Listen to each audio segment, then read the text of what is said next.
Welcome to A Healthier, Happier You, the people working to make it happen. I'm Evan J. Cholfin from Lexhammer, where we help the brands that help you live healthier. Today I'm joined by Tom Whitehead, the founder of the Emily Whitehead Foundation. Tom's organization is helping advance less toxic, more targeted childhood cancer treatments through funding innovative research and supporting families. Tom, thanks for being here. Yeah, thanks for having me. It's an honor to always talk about what we went through and how we're trying to pay it forward. Absolutely. What led to creating the Emily Whitehead Foundation after Emily's successful CAR T cell treatment? And when we got started with Emily's diagnosis just after her fifth birthday, we were told that she had acute lymphoblastic leukemia, and we were told that it was the most curable kind of cancer and for kids. And if you had a child with cancer, this would be the one you wanted to have, and that there was an 85 to 90% chance that if we just did 26 months of chemotherapy, she would be fine. She did get in remission originally and then ended up relapsing 16 months later. Tried to go to a bone marrow transplant, and that didn't work out. When she relapsed again, and they told us to take her home and enjoy the days you have left with her, we had gone to the Children's Hospital of Philadelphia for a second opinion a couple times. Then we finally just transferred down there for good instead of going home on hospice. They had received permission the day before to try CAR T cell therapy, and Emily became the first child in the world to have it tried on. And she also became the first child in the world to have her immune system trained to beat her cancer. We brought her home June 1st of 2012. And then that December, when the doctors had peer review about what had happened, they put her picture on the cover of the New York Times and every major publication saying there's a new way to fight cancer. We had that day international media requests to ask about what she went through. Within, a week of that happening, we had calls from patients and parents of patients from all over the world saying standard treatment isn't working for us. We're looking for hope in one of these new advanced therapy trials as well. We started the Emily Whitehead Foundation with great intentions just to try to pay it forward every day and help other people and other families have the same outcome as we've had. Because this past Saturday, we reached a 13 years cancer-free milestone for Emily. And I like to share that she ended up going through 22 months of standard treatment that failed twice to keep her in remission. And when she received her genetically modified own CAR T cells back, she was cancer-free 23 days later. Every day we take calls when we get them from patients from all over the world. We've helped patients in more than 50 countries. And I just heard at a conference the other day in New Orleans that 50,000 people have benefited from an advanced therapy trial since Emily kind of pioneered this revolution. We're very proud of that. And that's kind of the main mission of our foundation, just to pay it forward every day. That's wonderful and an incredible story. I'm so glad to hear. That's wow. We feel blessed every day to still have her. She just finished her sophomore year at the University of Pennsylvania. She's a straight A student. We could see the doctor's office from her dorm room, from the doctors that saved her there in Philadelphia. That's great. What makes your foundation's approach unique in the childhood cancer space? In the beginning, our goal was just to raise more research funds and make sure it went to pediatric cancer immunotherapy research because of the traumatic change Emily received from it. But again, we started our own foundation because we wanted to make sure that the money raised with Emily's story and the other kids like hers went back to this specific type of advanced therapy trials and try to move forward and get us past the old ways of chemotherapy and radiation or surgery. Our goal, again, in the hope is someday that especially blood cancers, it'll be go straight to a cancer immunotherapy treatment and avoid the standard treatment, because even today we're more worried about the side effects she might have from all the chemotherapies she received than from the CAR T cell trials. The patients that are out there that are getting standard treatment somehow come across our story, and it's usually from an oncology nurse. When those patients reach out, they want to talk to somebody who lived it and went through it, and we're always there for them. I guess that's kind of unique for our foundation. Absolutely. So, where are you focusing most of your energy in the foundation right now? I would say a couple areas. We have a gala every year. It's every other year currently, but starting next year, it'll be every year. And we bring the CAR T patients to the event, and then people in the industry that work, especially behind the scenes, that never get to meet who they're helping can come to our event and meet the families they're helping. That raises funds to have a bigger impact for more patients. Again, that's our goal. I think I heard recently that only 20% of the patients that qualify for these new advanced therapy trials are actually getting in them. We're spending a lot of time spreading awareness, talking to the patients, and we started a new program too of making believe bundles when we go to these conferences with people in the life science industry where they can participate and put together bags specifically made for these children when they get to the hospital. And we've been delivering them to the children's hospitals in each city wherever we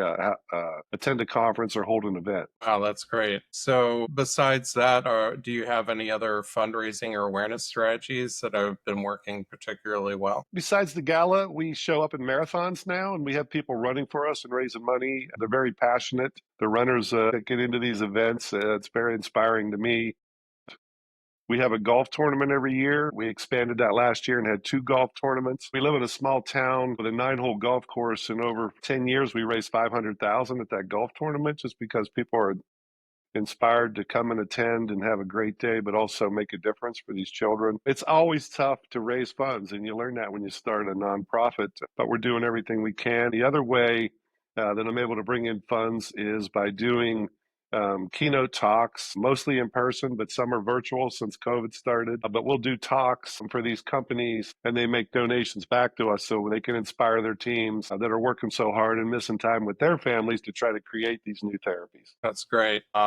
And a great strategy. So, what would you say has been the biggest challenge in growing the foundation's impact this year? For the longest time, we did it with volunteers. I still work full time for the power company as a lineman that covers. I'm a first responder for power outages and down power lines. My wife, Carrie, works at Penn State University at main campus. She's a trained dietitian and nutrition, but she does research projects. She's a project manager. As it grew, it got too big to do with just volunteers. We've been very successful at creating a board of directors of people who are teaching us to run it like a business so we can bring in more money to have a bigger impact. There's a big challenge right now for the patients to find these trials and be able to get to them. We're just trying to do whatever we can each day to spread the awareness, to advocate for these patients, and hopefully use our story to bring people together. I think there's enough things out there in the world dividing people, but when Emily was sick, it didn't matter what your beliefs were, came and helped us. So we're trying to do the same now.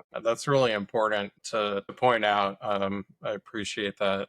How are you handling the challenge of standing out in the crowded nonprofit space? Well, I think what people have told me is we have a one-of-a-kind story. When Emily got her cells back, it was a dramatic response she had because at the time she weighed around 68 pounds and 3.5 pounds of her body weight was cancer. When they put those genetically modified cells back in her, each cell could kill 1,000 tumor cells. So when she was treated, she ended up on a ventilator in a coma for 14 days, and they told us the one night there was a 1 in 1,000 chance she'd be alive in the morning. We received a miracle where she got through that 14-day coma, woke up on her 7th birthday. 23 days after they put the first dose in her, she was cancer-free. All we've done is tried to spread the awareness, and it really inspires people to want to be part of that, either to get treated or to help us afterward.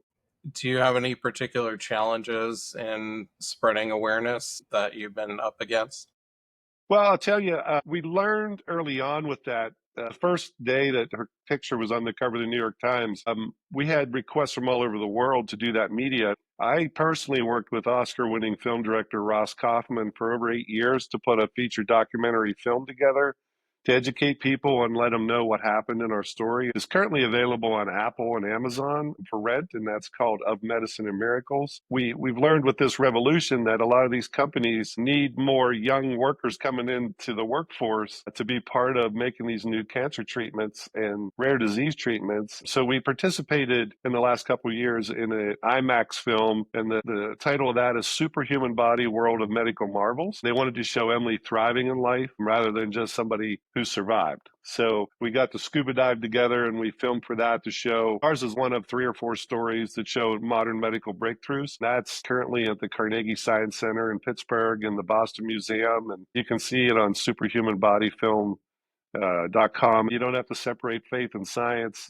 Part of our story, we wrote a book The book is called Praying for Emily, the Faith, Science, and Miracles That Saved Our Daughter. We just use that to spread the awareness, and that usually one of those platforms is where people find out about our story and then ask about how themselves or someone in their family can get that type of treatment. That's great. So, what are your main impact targets for 2025? To keep the funding coming, we're trying to spread awareness of how important and how Emily's treatment created a fourth pillar to fighting cancer, where before you had surgery, radiation, chemotherapy, and now you have training the immune system. In the current climate, when everything seems to be changing with NIH funding, we're out there just sharing our story and showing the impact it had. So currently, we're trying to share our story with anybody who will listen and do our part. Back when Emily first got better, we got invited to the White House, and they had bipartisan support for precision medicine at the time. We just noticed the impact it can have if we continue to share our story and make sure that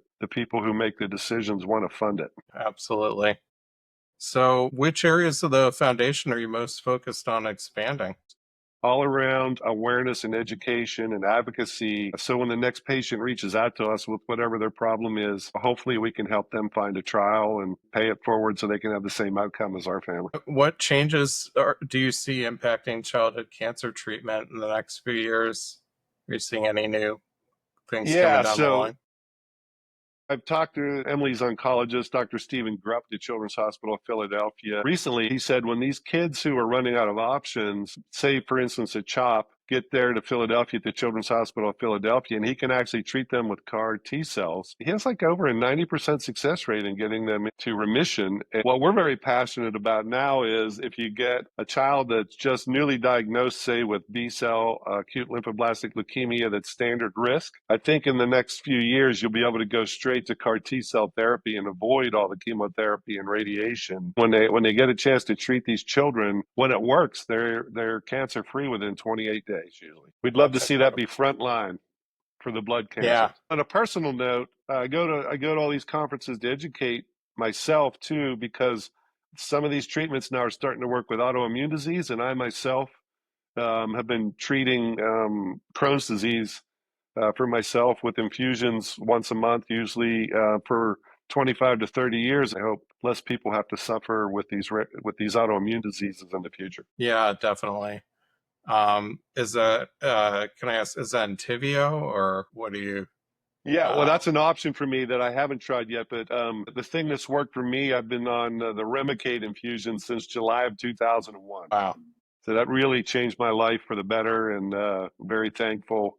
Even though it's an expensive medicine, it really gave me a good quality of life. that's good. I'm really glad to hear that's made a difference for you. Thank you. So, if we had this conversation again in 12 months, what would make you feel it's been a successful year for the foundation? Well, for our family, I would say as long as Emily stays healthy and happy, that's a success. And she's becoming more involved with the foundation too. But if 12 months from now, I can tell you in the past so far, I've probably had 6 times when parents call me and say, "You're the first person we called because you took that phone call 6 months ago and saved my child's life." I would say we're being successful if that even happens one more time. If I have one family reach out and then that child survives and has the outcome that Emily has, then I would say that we're having a very successful year. But that's actually turning into many, many more patients finding these trials and having success by the work that we put in. So one life at a time, but hopefully that number just continues to grow. Absolutely.